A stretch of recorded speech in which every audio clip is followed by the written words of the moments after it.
I did notice that as the morning progressed there, that the crowd got bigger and bigger. It made me realize y'all all thought it was a new quarter with a new teacher.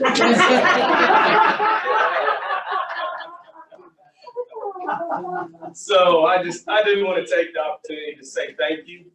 When you come into a classroom, and we've only been in this congregation for a few years, and so we don't know as many people as most of you probably do.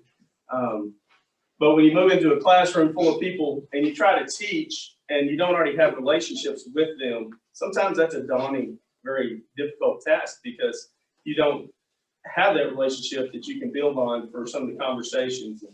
I just want to say that I've thoroughly enjoyed teaching this class. You guys are an awesome audience. You do a great job of conversing and you make it easy. And I do appreciate the interaction that you have, and just it didn't take long to be comfortable with y'all because I knew that you were going to participate. And so I told Tina this is our 9th congregation. That's just the life of a coach. But we've moved and been in 9 different congregations, and I've taught in most of those at some point. And I feel like this is the best class I've ever been a part of as far as just participation. I ask a question, I have several people that are going to answer. I don't have to do the old teacher wait time for 30 seconds and make everybody uncomfortable and then give you the answer. Y'all do a great job. So I appreciate the participation. And I've really appreciated the opportunity to be in front of you, and hopefully we'll do it again sometime. So this is the last Sunday. I know that this is the start of a new quarter, but Dewey asked us to finish out our series. And then I don't know who you're going to have next week, but they're going to be blessed to be in a good place. So I appreciate that, what you've given to me as a teacher. So you need to hear that sometimes too. So I think today's lesson is interesting in the fact that listening to the prayer that we just had and listening to the prayer request we just had, our government and our civic situation, our leaders, all of that seems to be on everybody's mind. I think that's whichever side of the fence you're on. I think it's been that way for several years, but maybe more so than ever before. Maybe it's just because I'm 52 and I pay attention. And maybe I didn't pay as much attention when I was 25, but I don't think that's it, because I've been a social studies teacher and I've kind of been a political geek for years. So I just think we're at an interesting place in our history. And so I think today's lesson is one that's relevant to what we're all thinking about and what we're all talking about. And so I'm not going to spend a whole lot of time talking about the background, but if you'll turn to Numbers, we'll be in chapter 16 today. And just a little quick background. Our story today is about a group of men that's led by 3 guys, one named Korah, one named Dathan, and one named Abiram. And what we're going to find is that these guys are with the Israelites. And just a little background on the situation. We talked a few weeks back about the 12 spies that went into Israel. And that is in Numbers chapter 14. So it's 2 chapters ago. And so we're kind of in that same setting where the Israelites have just reached the promised land. They've sent out the 12 spies. And of course, we know what happened there. Well, let me ask you, just give me a little quick review. What happened in that story? The 12 spies come back, and then what happens? They're afraid, except for Joshua and Caleb. The rest of them say, don't do it. That's right. 10 of them are afraid. And what do those 10 do with if you want to call them the congregation, what do they do with the Israelites? They stirred it up. They caused trouble. And because of the trouble they caused, what was the outcome? That's exactly right. God said, you know what? First of all, he says, I'm just going to wipe them out. Moses has to say, hey, God, don't do that, please. And I get this sense of God trying to Moses trying to talk God down. And we all know that's really not how that happened. It's just Moses interceded and pled and begged for the Israelites, and God relented and said, okay, you know what? I'm going to let them live, but they're not going in. This generation is not going in. So only those that are, I believe, 20 and below were going to be allowed to enter, but they're going to have to wander for a while before they got to go in. They had to grow up, and that generation had to become adults. And so that was a result of basically what God saw as a rebellious group of people. And not only that, after God makes this decision, then what did the Israelites decide they were going to do at the end of chapter 14? Does anybody remember that part of it? They were gonna go in. They're going to do it anyway. Okay, well, we all decided we're not good enough to do it. And we tell God, no, we can't do it, which is basically telling God, no, you can't do it, because they hadn't done anything on their own for the last 2 years while they wandered through the desert. So they're telling God, you can't do it. And then when God punishes them, they go, oh, well, I guess maybe we should try. And so then they go and they attack, and what happens to them? They get slaughtered. It's just not even close. And so we're only one chapter later. We're hitting it from the end of 14 to 16, so it's not a very lengthy period of time here. And you would think that that would still be fresh on their mind, wouldn't it? This loss, this defeat, this not following God, not trusting God would hopefully still be in their heads. But we're human, and for some reason we don't seem to learn our lessons sometimes. And that's what we're going to look at. We're going to see today with the Israelites. So this is kind of a long section of reading. So let's just get started. Chapter 16 of Numbers. Let's read verses 1 through 17. Do I have the numbers here? I don't mind doing it. 16, 1 through 17. I'll do it. Okay, thank you. Korah, son of, maybe I should let somebody. Well, I'm do it. sorry. There are a lot of names in this. I'm sorry. Korah, son of Izahar, the son of Kohath, the son of Levi, and certain Reubenites, Dathan and Abiram, sons of Eliab, and On, son of Peleth, became insolent and rose up against Moses. With them were 250 Israelite men, well-known community leaders who had been appointed members of the council. They came as a group to oppose Moses and Aaron and said to them, "You have gone too far. The whole community is holy, every one of them, and the Lord is with them. Why then do you set yourselves above the Lord's assembly?" When Moses heard this, he fell face down. Then he said to Korah and all his followers, "In the morning the Lord will show who belongs to him and who is holy, and he will have that person come near him. The man he chooses, he will cause to come near him. You, Korah, and all your followers are to do this. Take censers, and tomorrow put fire and incense in them before the Lord. The man the Lord chooses will be the one who is holy. You Levites have gone too far." Moses also said to Korah, "Now listen, you Levites, isn't it enough for you that the God of Israel has separated you from the rest of the Israelite community and brought you near himself to do the work at the Lord's tabernacle and to stand before the community and minister to them? He has brought you and all your fellow Levites near himself, but now you are trying to get to the priesthood too. It is against the Lord that you and all your followers have banded together. Who is Aaron, that you should grumble against him?" Then Moses summoned Dathan and Abiram, the sons of Eliab. But they said, "We will not come. Isn't it enough that you have brought us up out of the land flowing with milk and honey to kill us in the desert? And now you also want to lord it over us?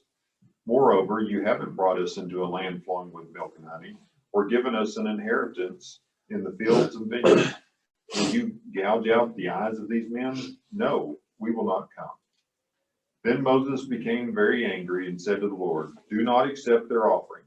I have not taken so much as a donkey from them, nor have I wronged any of them." Moses said to Korah, "You and all your followers are to appear before the Lord tomorrow, you and they and Aaron. Each man is to take his censer and put incense in it, 250 censers in all, and present it before the Lord. You and Aaron are to present your censers also." Thank you. I appreciate that. So, this is a story that in the beginning of this, I don't want to say it begins innocently enough, but you have a group of men that have an issue. And as happens so often, what does verses 1 and 2, what do those two verses say is the start of this? How does this begin? I guess is the question I'm asking. They became insolent and rose up against Moses. They became insolent and they rose up against Moses. And don't forget, we're just fairly fresh off of this episode of the Israelites trying to do their own thing, not doing what Moses is telling them God says to do, suffering this defeat. And so you got these men and you think, and you know, it's always easy to look back at a story and look at these people and go, oh, those are bad guys. It's always easy to do that, but we have to try to put ourselves in that situation and think, how would we have responded? How do we respond today when we have really bad situations that happen to us or things that highly disappoint us? How do we respond? What is our attitude? Do we, you know, it's easy to look at them and go, oh, you'd have thought that. Where are we in life, you know, when those things happen to us? And so I try not to be so judgmental of these people. And I try to read the story and put myself in their shoes a little bit. But these men are not happy. They are in a situation where Moses is not a king, but what is he? Prophet. He's a prophet. And he is pretty much in charge by himself, isn't he? Now he has God. He petitioned God, and we talked about this earlier through our studies. He petitioned God at one point for help, didn't he? He said, this is too much for me. And what did God tell him to do? Do you remember? And it has to do with these 250 men. Yeah, he said, go to each tribe and appoint men who are basically elders that are they're wise men, they're godly men, and appoint them and let them handle a lot of this stuff that comes to you every day so that you can do what I want you to do without having to spend all your time doing that and take some of that load off of you. And so over time, this a kind of pseudo government within their body that was set up has grown to this large number of at least 250 men. And so you've got Moses, who is I don't even know what title he's the supreme leader. He is the prophet. He's the guy in charge. But he is delegated through God's plan to these other men. What is Aaron's job? Aaron's the priest. Yes, he's the lead. He's the priest. He is the one that when supplications, when things need the worship side, the religious side of this whole thing it goes through Aaron and his lineage. It goes through his people, his family. They're the lead priest in this setting. And so this group of men look up and they see Aaron and Moses, who of course are what? They're brothers. So this is one family that's kind of in charge of this whole large gathering that's traveling, that's together. And what do they just kind of, and I think this is pretty human of them. What do they think? We're just as good as you. We're just as good as you. What does he say in verse 3? He says, you take too much, well, in my version, it says, you take too much upon yourselves, for all the congregation is holy, every one of them, and the Lord is among them. So why do you exalt yourselves above the assembly of the Lord? So what are they basically accusing him of right there? Taking power that wasn't given to them. Yeah, and I think they all realize that some of that power was given to him, maybe too much power, that he has decided that he's in charge. And yet you look and he says the whole assembly is holy in the sight of God. And so they're trying to say, you know, you guys, he doesn't try to say, he says, you two guys have taken too much power. You, us, I don't even know what the word is, but you put yourself in this position of power. And, you know, he goes on to air all these grievances. But what I find interesting is that you got 3 guys that this starts with. Actually 4, because it's Korah, it's, I have to remember all the names, Dathan, Abiram, and On. I'm not sure how you say O-N. Those 4 men it points them out, excuse me, as the leaders. And this is so common. You get these 4 guys and they decide something's not right. And what do? They challenge the authority. They challenge the authority. They rebel.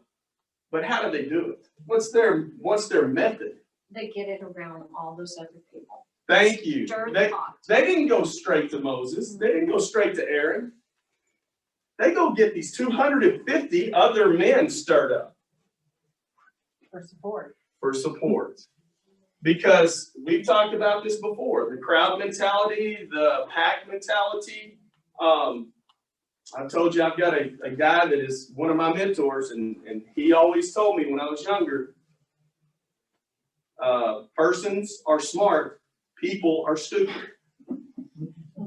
And you stop and you think about that. And how true is that? Because as individuals, we have a tendency to be rational, think things out, be a little bit guarded. But when we get into a group, when the people will get a group with us, we hit that pack mentality and kind of lose our common sense sometimes. And we see this over and over. And that's what's happening here. You've got 4 men that take on this leadership role in it's not like a military uprising rebellion, but it is a rebellion against the authority.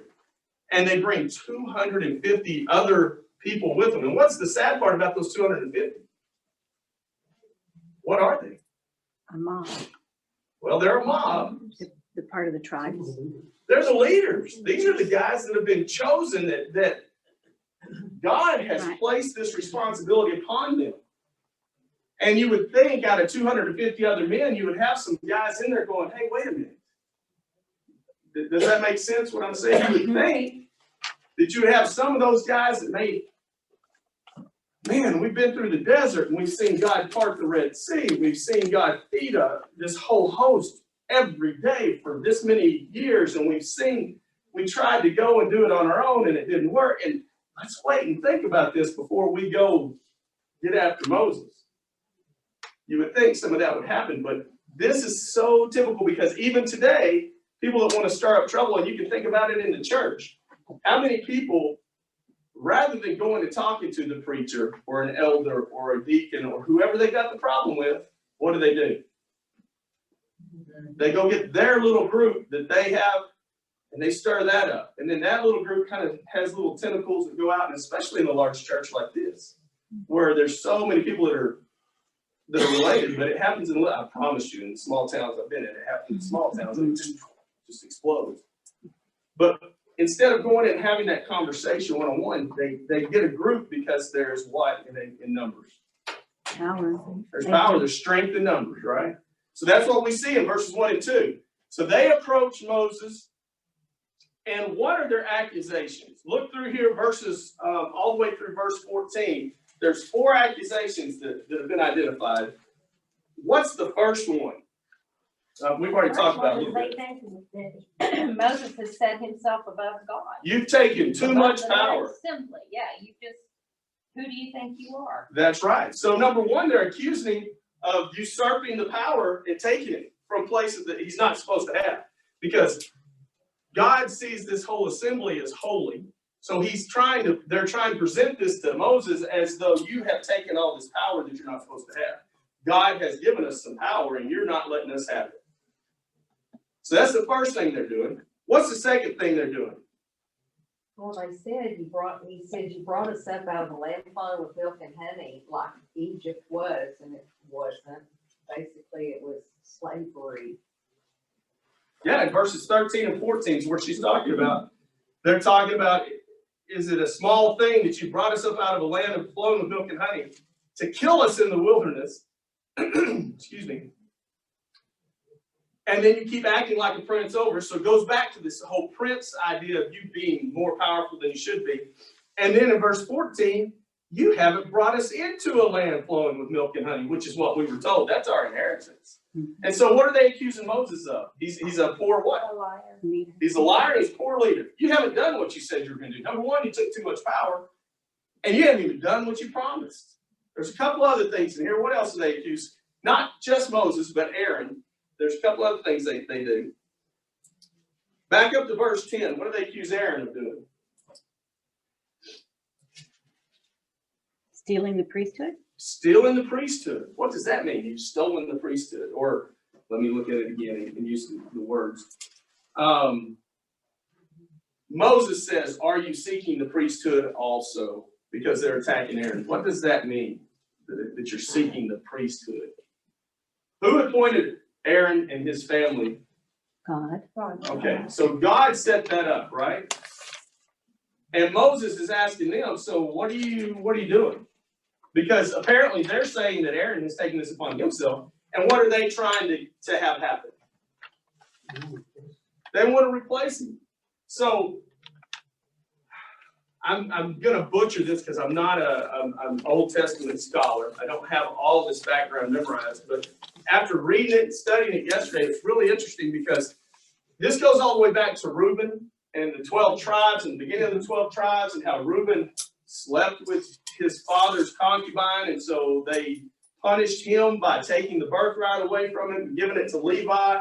And Levi's the descendants of Levi are Aaron. And so they get to be the priesthood. And yet you go look at Korah. Korah is actually a cousin to Moses and Aaron through marriage. And he's saying, hey, I want some of this family thing. And so he accuses Aaron and by way of that Moses, because Moses is the leader, of keeping this priesthood to themselves as well. And I mean, if you stop and you think about it, this isn't something that's uncommon. What was one of the, and I'm not trying to tell the groups that are, I'm not trying to be political, but think back 4 years ago, when Trump first took office, what was one of the biggest complaints that everybody that was against him had? He's not one of us. He's not one of us. And who was he putting in positions of authority? His family. Remember, they griped about his wife, and not his wife, his daughter, his son-in-law, all these people that were related to him, he was giving them, and they were saying the same thing. This is not right. So this is not something that you're just saying, 3,000, 4,000 years ago. It continues today. Did you have a comment you want to make? Yes, and we missed that because he's a distant cousin, Moses. Yes. And it certainly appears to be a family business. Instead of confronting him directly, he brings all these other men and tries to stay in the background, but promote himself to position of power. They would run things. But, and I've studied this group before, what the thing that really stands out, anytime you see Moses, he'll face down, you need to get out of the way. Better go home. That's a great point, because as we talk about these people, and so let me we're going to come back to what Mike just said. Mike, am I correct? Yeah. Okay, what he just said. And, but there's one more. So we've got Moses' leadership has failed. You've taken on too much power. Aaron has taken on, and his family, y'all have taken on this priesthood without sharing it with the rest of the Levites and maybe the descendants of Reuben and some of these people that should by birthright actually should have it. What's the fourth one? It's the very last thing they say in verse, what's the page here? In verse 14. Last two sentences. You want to treat these men like slaves? No, we will not come. Yeah, are you going to treat us like slaves? I think when Kyle read it, it said, are you going to gouge our eyes out? Is that correct? That was it. And mine says, will you put out the eyes of these men then? What does that mean? Are you going to put our eyes out? What are they implying? Who put out eyes in the day? Think back to some biblical stories that you know where eyes were put out. Samson. Samson is, but also prisoners of war. yes, sir. It was the same thing. People are taken captive that are marched in train in procession. Absolutely. So when you go in and you conquer a people, a lot of times they would put the eyes out of the men that were the great warriors, and they took their power away from them by taking their eyes. You could still use them physically. You didn't maim them. You allowed their bodies to stay strong, but you took their eyes out. And with their eyes out, they're not going to be very effective leaders. And so then they could still do the physical labor, the manual labor. They could use your bodies, but they had destroyed your ability to lead because you couldn't see. Excuse me. And like they did with Samson, you think back to Samson, and they cut his hair, and once they got him subdued, that's the first thing they did was take his eyes out. It's hard to fight somebody if you can't see him. Okay, because contrary to popular belief, the Jedis and the Force are not there to. Sorry, I'm a Star Wars fan. So But you have. But it also makes them blind to what really is going on. Mm-hmm. That's exactly right. And Moses said, why are you picking on Aaron? Yeah. He didn't do anything. That's right. And these people are asking him, are you going to do that to us now? Are you going to take us and treat us like slaves, like prisoners of war? Because we've spoken against you, now what are you going to do? Are you going to treat us like that? And what would that imply about Moses if he actually had their eyes gouged out, if he treated them like slaves because of this? Say it again? He's their enemy. Yeah, that he's there. He's Sorry. taken over that ownership. Yeah, and he was the conqueror. Yes, it would reinforce this idea of him being a prince or of having taken on too much power. So they made some pretty bold accusations against Moses. And so the interesting part, though, and Mike kind of pointed it out, how does Moses respond? What's the very first thing he does? He goes face down. What is that? Why did Moses go face down? What does Supplication that? to God. Respect for God. Yeah. His word. So the first thing he does is it says he goes face down. And that is, as I was reading about it, trying to figure out now, is this something that he's doing to humble himself? Yes, probably. Is it humbling himself before God, or is he humbling himself before these people? God. Yes. Yes. Yes, both. Because as a leader, how many times do you see a president of the United States when they're confronted, get on their knees and go face down and try to answer the question? That's not worldly leadership, is it? That's just like you said, when Moses hits his knees and goes face down and presents things before God, very rarely did God go against Moses and what he's asking for. Yes, ma'am. Well, I think part of it is, in a way, when he goes face down like that, they're not complaining against Moses. Their complaints with God. Right. God has told him, this isn't about you, this is about me. And in a way, it's like he's ducking. Because he knows I never what thought of it that way. coming next. So when you get, it's like, here comes the boom, I'm hitting the ground. Yeah. Okay, yes. I've never thought of it that way. But you look at verse 11, and what does he say in verse 11? It's against God you've banded. Yeah, you've all banded up. This isn't against me. This is against Or God. Because God's the one who called me in the desert. God's the one that brought me to you. God's the one that has led you out. I didn't want this job. You I didn't want tried this to job. get out of God it. wanted to wipe you out, and I said, no, I'm gonna reconsider. and you know, that's true. How many of us, and again, if you put yourselves in people's shoes, and I'm, you know, God does this on purpose. I know he does. He puts in our lives, we go through these stages of you're a child, and then you're a teenager, and then you're a young adult, and then you fall in love and get married, and you have these kids, and then they turn into teenagers and test everything you have, and then they become young people. You know what I'm saying? We go through this life cycle, and we can relate to God in some of those ways. Because I'm thinking, if my teenage boys had come to me with and teenagers have a tendency to do this. They do them at high school all the time. They come to me and they say, y'all aren't fair, and you're doing this. And you just want to hit them. You just want to hit them. And y'all know I'm teasing. I'm mostly.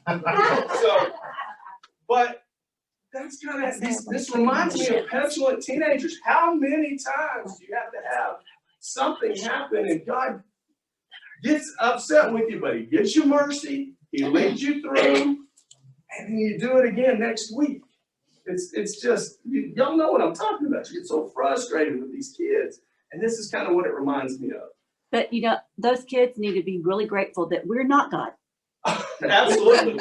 So, Amen. yeah, what you're saying, though, it made me think, as a leader, how would I have responded to these people? I'm just a high school principal. I'm at a small school. I've got 35 staff members. And sometimes I'm just like, y'all are not listening to me. And I get frustrated, and I have 2 or 3 of them come to me with a problem that we've been dealing with, whatever, and it just, they wear on you, and they wear on you, and they wear on you, and you've had a bad day, and you've had 14 kids in the office, and they call and say, this report is due, and the state wants you to do this stupid thing that doesn't even make sense, but you got to do it anyway, and here they come at the end of the day. And I am not very patient, and I'm like, go away, come back tomorrow. Have y'all ever felt that way? And I think, how is it that Moses kept hitting the ground and interceding? Because twice in this story, God says, scoot over, Moses, Aaron, scoot over, because I'm going to wipe all these people out. And Aaron and Moses say, God, please don't do that.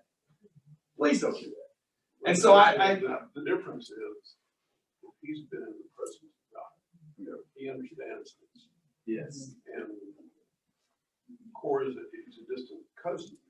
He's probably a distant follower also. Yes. And if you've not been close enough to God, if you haven't experienced, not like Moses would, but if you've not ever drawn really close to God, you don't You understand. don't understand. And this is not just Moses. This is all of us, right? I mean, throughout your lives, as we have gotten older, my reaction to things at 50 are totally different than my reaction to things were at 30, when my kids were little.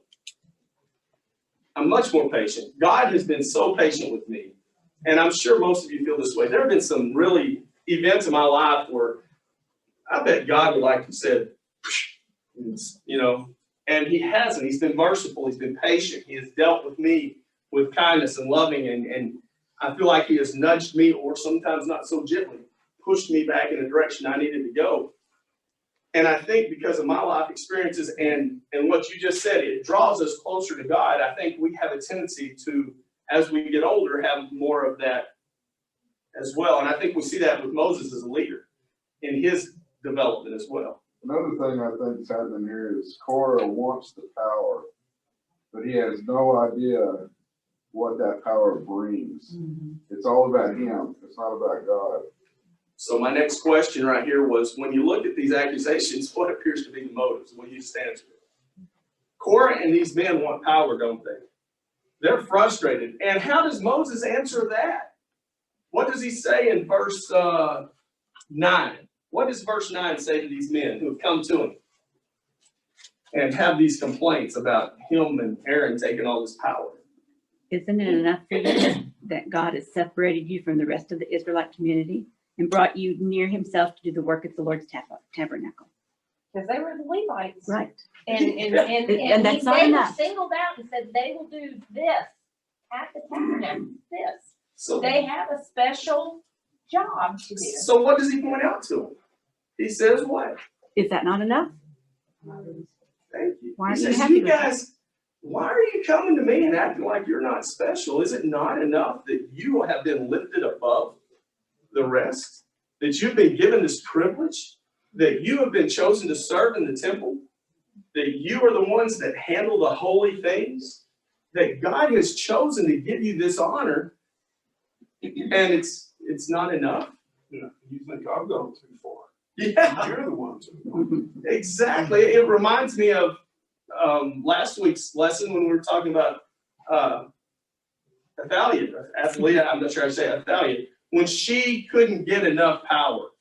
And that's how it feels to me with these people. Like they had a little taste of God giving them an assignment, God making them special, God, and they want more. Because it's not I'm about to answer my question. Why do they want more? Their service is not what? It's not for God, is it? It's for who? It's for themselves.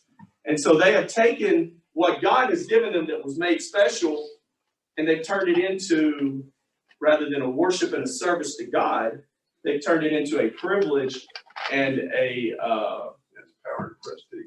Power grab. power and prestige, an entitlement kind of a situation. It's just gotten really political. Yes, very much so. Yes, sir. You had your hand up, They're sir. frustrated.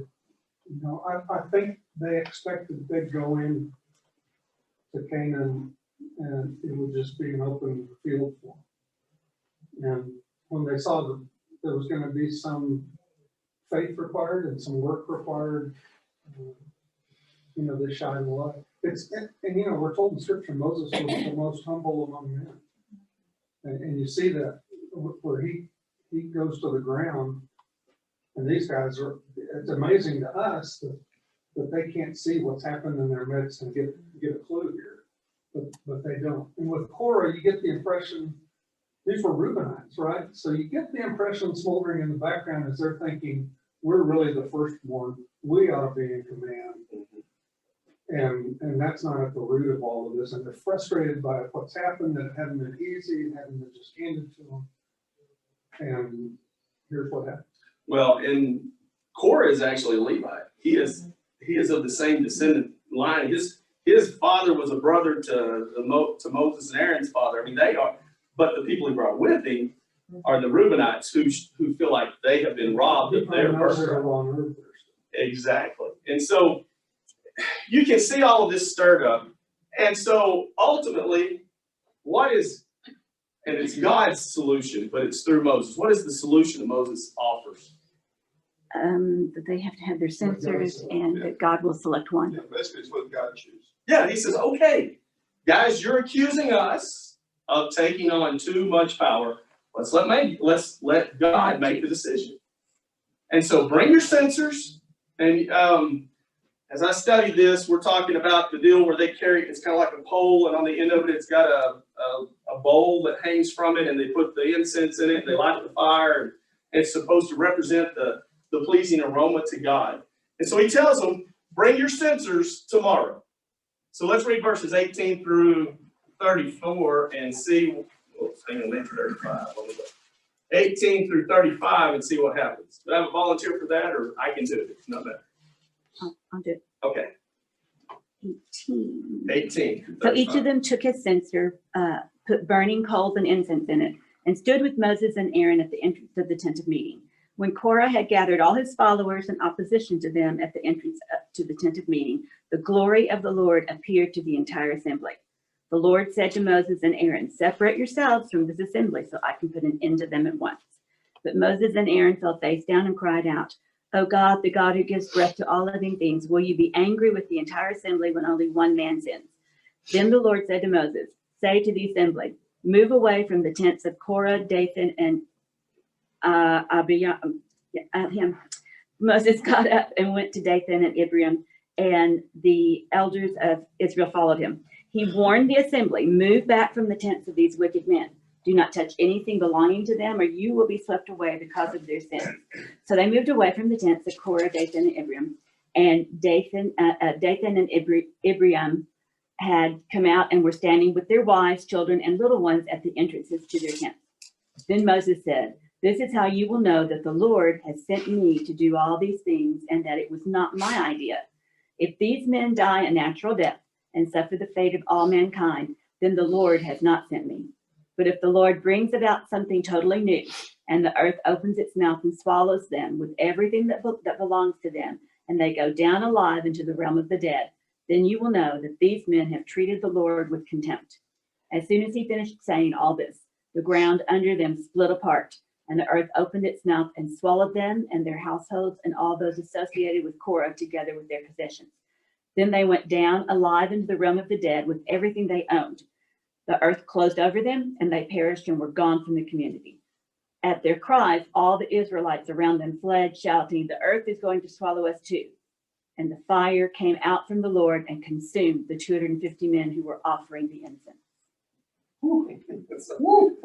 Yeah, it's kind of, you read that and you go, oh, how do you really talk about this? Let's just move on because, wow. So let's stop and think about this. Now, Moses says, okay, you're bringing these accusations to me. And, we've talked about the fact that he was considered the most humble and that he went face down. And he says, okay, let's let God decide. And I'm kind of with Mike on this one. You would think they would go, wait a minute, every time you said, let's let God decide, you've been right. But they don't. Why do they accept this challenge? So now, again, we talked early on about how it's easy for us to be very harsh on these people. Why would they agree to this instead of just immediately going, you know what, Moses, we're sorry. Don't hurt us. They're blinded by power. Yeah. Okay, they're blinded by power. It's all about power. Well, and so we know that is correct. What about the other 250 men? Are they about power? All of them? What could it be? Was there ever a time that you started something that you've made an insinuation or you've started something with someone and it's too late? The words have already left the lips. Mm-hmm. And I hadn't even thought of it that way, but yeah, I mean, maybe they dug the hole. We got to go with it now. Now it's like, okay. Is there any sense that obviously we know that Korah, Dathan, and Abiram, that's where they are. They're the ones that have started all this, started up. But is there any possibility that out of those 250 leaders, some of them just really thought this is right? Yeah, but this is not scripture, this is written part. All it takes for evil to get started is for good men to stand by and Do nothing. That's That's correct. right.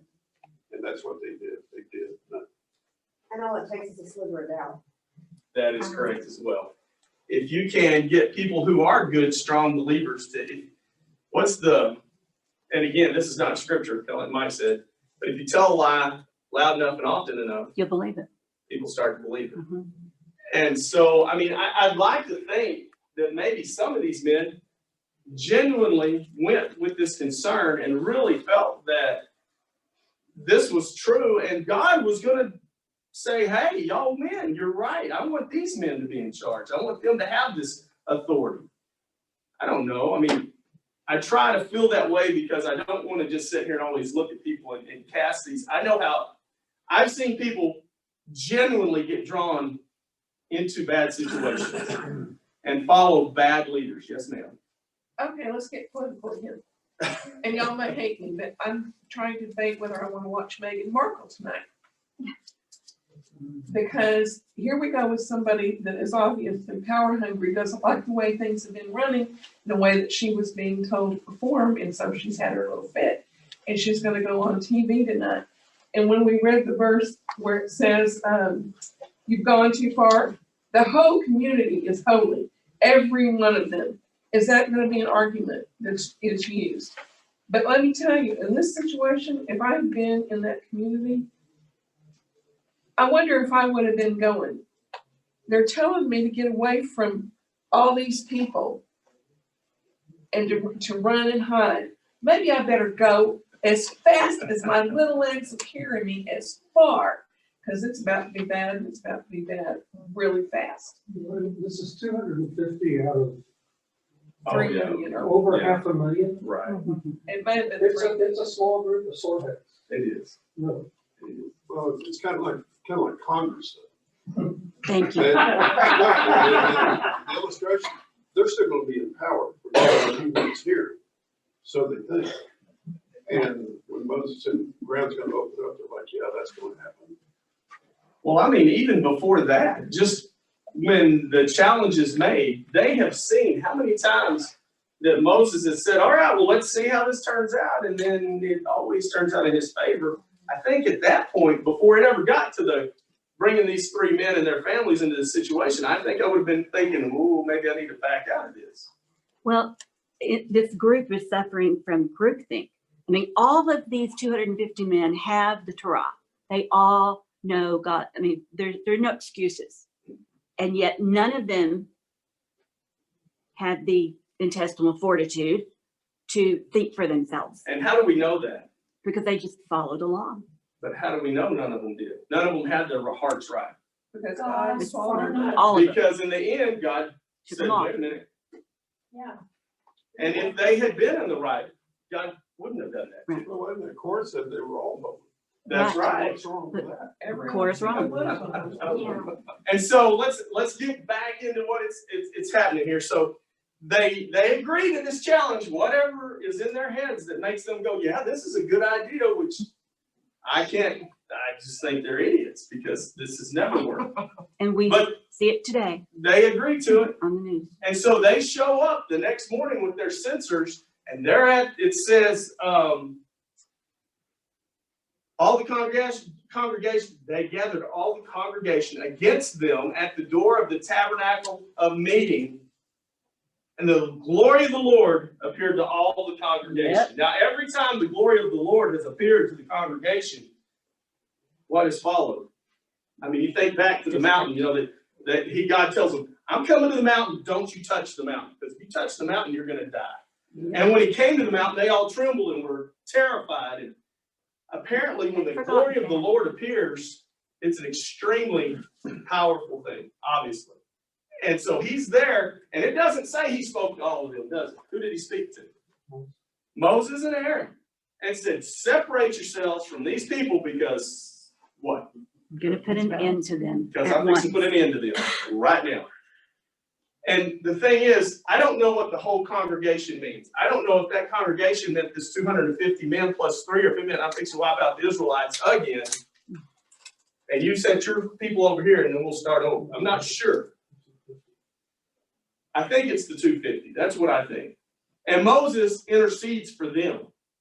It says Moses and Aaron, it says that, again, and I think potentially, Mike, they fell on their faces and they said, "Oh God, the God of the spirits of all flesh, shall one man sin and you be angry with the whole congregation." So I'm not sure. It sounds to me like maybe Moses is trying to lobby for, if you're going to punish somebody, just punish these leaders, don't punish them all. And that kind of turns out to be what happens here first, doesn't it? Because he says, okay, speak to the congregation and say, get away from the tents of Korah, Dathan, and Abiram. And so he does that. He separates them and everybody steps back. And Moses again, Moses doesn't say, look what I'm going to do. What does Moses say? Look what God's gonna do. Yeah, if I am right, if I'm in the right, guys, if I'm in the wrong, this isn't going to happen. So this is not me. This is God that's making this decision. If I'm in the wrong, nothing's going to happen to these men. But if I'm in the right, something is about to happen to these men that is not natural. And it will leave you with no doubt. And then he starts explaining what's going to happen. And he talks about the earth will open its mouth and swallow them up and all that belongs with them. And they're going to go down into the pit alive. And then these men and it will be the punishment these men that have rejected the Lord will have. And it says, in my version, it says, now it came to pass as he finished speaking these words. So how long did this take? This is immediate, isn't it? And exactly what he said, God makes his decision. God shows his judgment to the people, because what does this sound like? I mean, what do you picture in your mind when you hear this description of what happens to these people? What, I mean, can you picture this in your imagination? What happens? The earth, I mean, you can just, if you'll envision this big crack and all of a sudden. Like an people earthquake. just falling down into it. It's With an fire, full of fire. Like a sinkhole. And see, I kind of have this little picture in my mind. How many of you ever seen a real sinkhole? You ever been to the Wink Sink and seen the whole? That shows my age right there. But when I was a kid, we lived in Andrews. We were 35, 45 miles from Wink, and the Wink Sink happens, and my dad drives me over there to see the Wink Sink. Y'all remember that? When they had the big sinkhole outside of Wink, and it was swallowing up oil wells and road, and We're not as old as you are. yeah.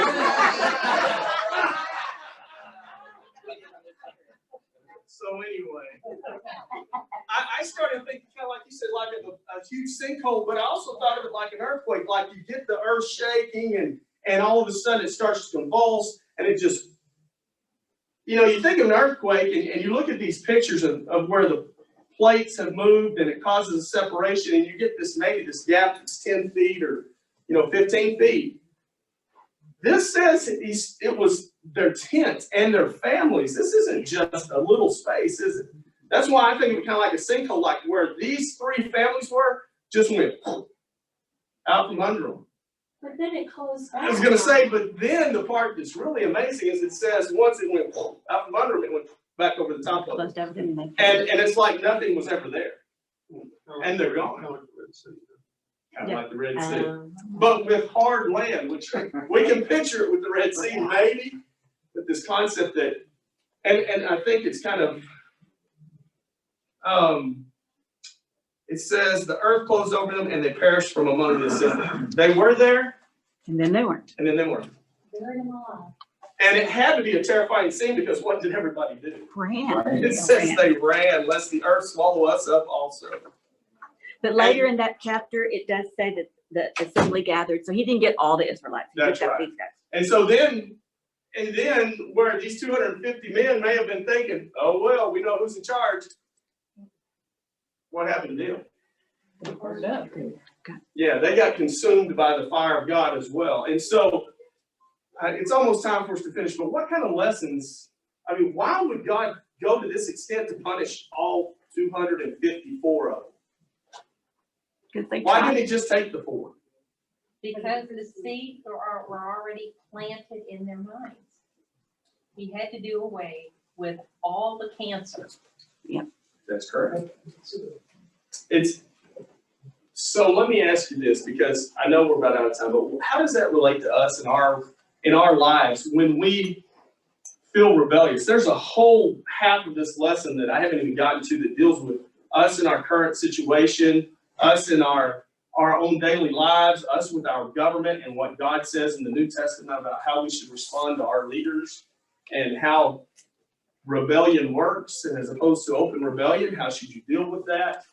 I'm going to leave you with all those kind of questions to kind of roll over in your heads, but what does this tell us about rebellion? You better have God on your side. You better open the word. I think that's a great summary. I didn't hear that. That's not from God. She said, before you open your mouth, you better open the word, because of what Rick just said. Is it from God? And, in our current situation, we've been seeing rebellion and riots all year, haven't we? For all kinds of reasons. And that's not the correct way to deal with things, is it? And it's kind of, this hits us as Americans because how were we founded? On Judeo-Christian values. Revolution. On a Revolution. rebellion. On a revolution. Yes, on Judeo-Christian values, but on a rebellion. And it makes me think, how does God feel about that? Because it tells us that God does what? How did leaders get there? He puts them there. He allows them to be there, doesn't he? He said they're not appointed. Yeah. And so when we rebel against the leaders of our country, we have to be careful because we may be rebelling against God's will. You have to really take a hard, long look at it.